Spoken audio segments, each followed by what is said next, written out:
In order to generate a graph, we're going to set a few options here and then go ahead and hit the generate graph button.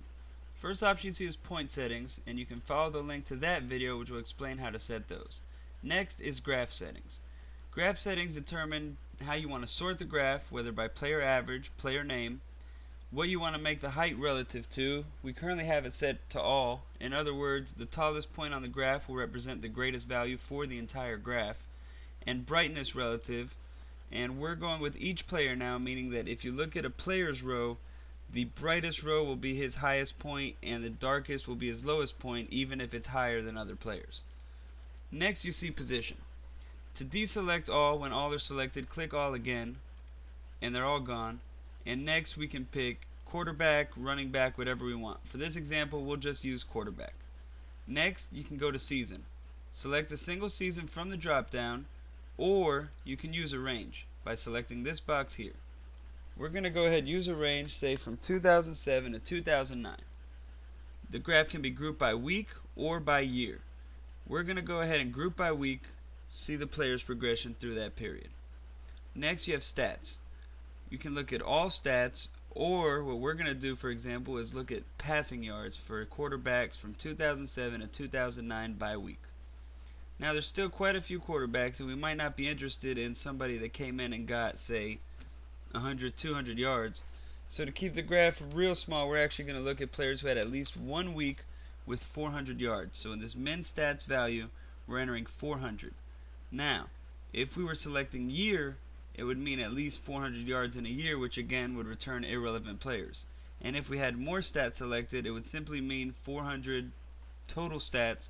So in other words, if you had passing yards, rushing yards, and receiving yards, which we're going to go ahead and select, any player that had 400 passing, receiving, and rushing yards combined would come back as long as they were a quarterback.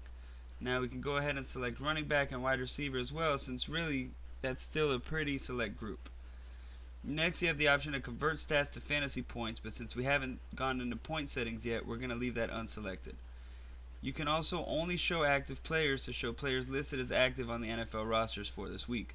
However, we'll leave that deselected in case there's a player that's injured who may be coming back soon, suspended, never know, so I want to see guys that aren't necessarily listed as active. Finally, set player statuses is another option that has a separate video which you can see here as well.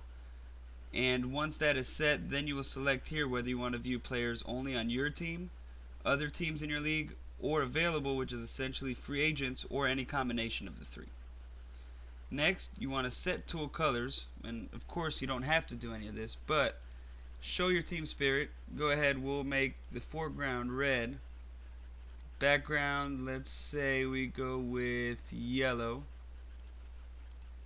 And as you can see here, you have a preview of what that's going to look like. If you like it, hit apply, it'll save, come back next time you sign on. If you don't, hit cancel, no harm done. We're going to go ahead and save that. There you have it.